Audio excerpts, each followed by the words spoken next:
안녕하세요. 데이업의 이경민입니다. 드디어 결전의 날이 왔습니다. 미국 대선 토론이 코앞으로 다가왔는데요. 여기서 중요한 것은 이번 대선 토론, 그리고 미국 대선에서 결정짓게 될 얻을 수 있는 힌트를 살펴보아야 할 것 같습니다. 그리고 최근 한국 항공 우주의 하락세가 이어지고 있는데 그 이유까지 짚어드리도록 하겠습니다. 시작하겠습니다. 네, 바로 보시는 것처럼 바로 내일입니다. 한국 시간, 그리고 한국 날짜로 내일인데요. 내일 오전 10시에 미국 대선 토론이 약 90분간 열리게 되는데요.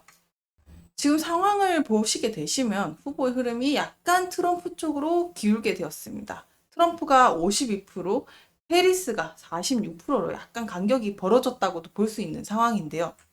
그래서 격차가 벌어졌다, 좁혀졌다, 벌어졌다, 좁혀졌다. 접전을 펼치고 있는 이 상황에서 대선 토론이 어떤 구도로 흘러가느냐에 따라서 이번 첫 대결에서 기세가 크게 기울지 않을까라고 볼 수 있겠습니다.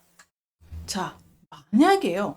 해리스가 아닌 트럼프가 당선될 가능성, 그리고 그 이후의 흐름을 조금 미리 살펴볼까 합니다. 만약에 이 트럼프가 당선되게 되면 왜 오늘 방산과 연관된 트럼프에 조금 초점을 맞춰서 말씀드리도록 할 텐데요. 트럼프가 만약에 당선이 되게 되면 트럼프가 이 예전에 했던 과거와 지금 행적을 살펴보게 되면 지난 8월이었죠. 8월에서도 연설에서 나토 동맹국들이 국방비 지출을 높여야 한다고 주장을 했었습니다. 트럼프가 나토 국가들이 현재 GDP 2%의 방위비를 지출하고 있는 것에서 너무 적게 부담한다고 불만을 표출했습니다. 그래서 3%로 인상을 해야 된다고 강조를 했었는데요. 이것은 미국이 그동안 나토 국가들의 부족한 방위비를 보충해왔다고 지적을 하게 되면서 나토 동맹국들에게 더 공정한 부담을 해야 된다라고 하면서 추가로 요구할 계획이라고 합니다. 이어서 트럼프가 후보 재임 중에 창설했던 우주사령부를 또 언급을 했었는데요. 이 우주방위건을 창설하겠다고 약속을 했습니다. 트럼프가 이 법안에 대해서 서명을 할 거고, 그리고 우주군의 주요 전투 예비군으로서 방위군의 중요한 역할을 할 것이라고 설명을 하면서 이 정책은 러시아와 중국의 위협을 고려한 전략이니 미국의 우주 자산을 보호하고 위성을 방어하려는 역할이라고도 볼 수 있겠는데요. 이렇게 트럼프 후보의 발언과 정책의 제안이 나토 동맹국들과 국방비 지출 증가와 그리고 우주 방위 산업 군사력 증강을 목표로 하고 있기 때문에 이러한 변화들이 가져올 것들, 글로벌 방위 산업 전반에 영향을 미칠 수 있을 것이고 한국 항공 우주 산업과도 몇 가지 관련이 있을 수 있을 것 같은데요. 바로 한국에도 직접적인 영향이 될 수 있다는 가능성도 높이게 됩니다. 트럼프는 한국에 주둔 중인 미군에 대한 분담금 인상을 더 요구할 가능성이 커 보이는데요. 그에 따라 한국 정부는 국방 예산을 확대할 필요가 있을 거고, 거기에 따라서 한국 항공 우주와 같은 방위 산업체에 대한 국내 수요를 증대시킬 수도 있게 됩니다. 한국 방위 산업 전반에 걸쳐서 이제 개발이랑 생산 이런 가속화가 이어질 수 있을 것이고 더불어서 한국 항공 우주의 항공기와 장비 관련해서 또 중요한 역할을 할 수 있게 될 수 있다는 점도 고려해 보셔야 될 것 같습니다. 다시 말해서 이 아슬아슬한 줄타기에 결과적으로 트럼프의 정책 방향이 전 세계의 방위 산업 그리고 특히나 한국 항공 우주와 같은 분야에서 또 어쩌면 새로운 기회를 제공할 가능성이 있을 것이고 또 한국 항공 우주 입장에서는 이거를 잘 활용할 수 있는 잠재력도 가질 수 있지 않나라고도 보실 수 있게 됩니다. 자, 그렇다면 이번에는 한국 항공 우주의 현재를 또 살펴볼까 하는데요. 최근의 이슈입니다. 한국항공우주가요, 최근 고위급 회의에서 인공지능 중심의 항공우주 기술을 선보이게 된 건데요. 이 회의에서 전 세계 80여 개국의 외교랑 국방장관들이 모여서 AI 기반을 한 군사적 활용과 국제 규범을 또 논의를 했었는데요. 내용은 이렇습니다. 일단 AI 중심의 기술 전시를 하게 되면서 유무인 복합 체계를 또 의미를 하게 됐는데요.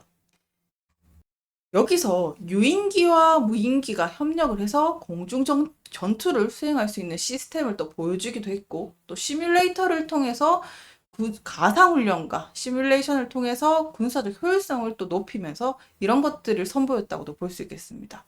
그에 따라서 가져올 수 있는 의미는 뭐냐? AI 기술의 확장이라고도 볼 수 있겠죠. 이 AI는 우주 사업까지 적용이 되고 있는데, 이 기술이 위성과 감시, 정찰, 통신 데이터 처리까지 속도를 어마어마하게 내고 있습니다. 더불어서 이 AI는 공중이랑 지상, 해양 모든 곳에 연계가 될 수 있죠. 그것 때문에 국방력과 기술적 우위를 강화할 수 있는 핵심 기술이라고도 볼 수 있겠습니다. 따라서 이번 회의에서 한국항공우주가 가져올 수 있는 의미는 뭐냐? 일단 이 시장에서 경쟁력을 강화하는 데 한몫을 했을 것이고, 그리고 최신 기술을 업데이트를 하게 되면서 세계적으로 알리는 기회를 가져왔다고도 볼 수 있겠죠. 그리고 더불어서 더 큰 의미로는 국방력 강화에도 큰 의미를 기여를 했었을 것입니다. 그리고 다시 한번 이어서 가져올 수 있는 또 성과는 정부 정책과의 연계라고도 볼 수 있겠는데요. 일단은 한국 정부가 추진 중인 AI 과학 기술, 육성 정책에 부합하는 기술 개발을 했고, 한국항공우주가 그에 따라 정부의 정책 목표를 또 지원을 하고 있다라고도 볼 수 있겠습니다.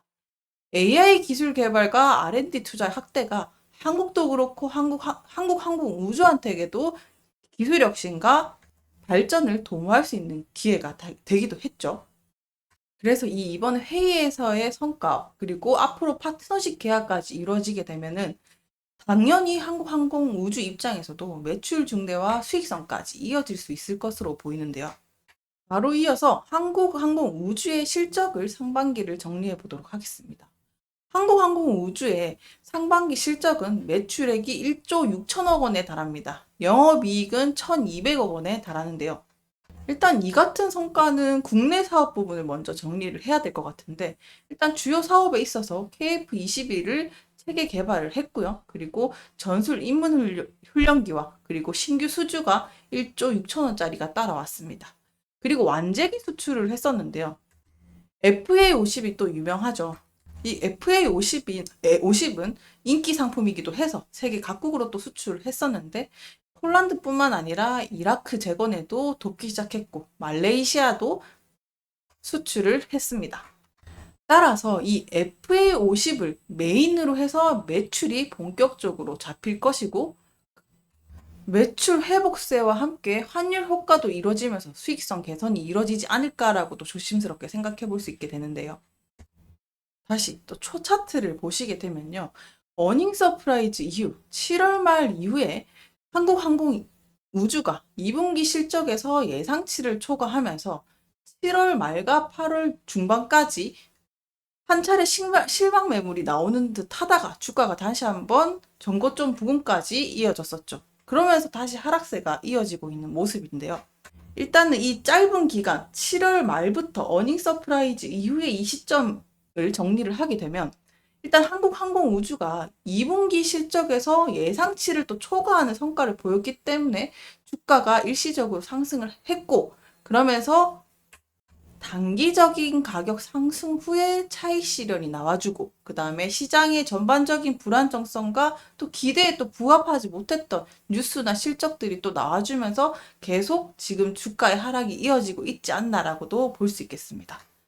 그래도 다행이라고 생각을 하는 것은 외국인과 기관, 연기금까지 매수세가 또 이어지고 있는데요. 어쨌든 이 기관과 외국인들이 사주고 있다는 것은 또 기업, 원론적이긴 하지만 기업이 또 장기적인 성장 가능성을 또 보여주고 있다는 것도 평가를 하고 있으니까, 단기적인 가격 변동보다는 장기적 투자를 위해서 또 매수세가 이어지고 있는 게 아닌가라고도 볼 수 있겠습니다. 달리 말해, 그만큼 투자자들이 증시가 불안정한 이 상황 속에서도 한국항공우주의 비즈니스 모델이라든지 성장 전망, 기술력, 방산 분야의 기대가 좀 크지 않나라는 것들이 반영되고 있지 않을까라고도 생각을 해보실 수 있겠습니다. 네, 최근에 하락세가 계속 이어지고 있는데요. 또 대선 토론 이후의 행방도 다시 한번 살펴보아야 하겠습니다. 오늘도 시청해 주셔서 감사합니다.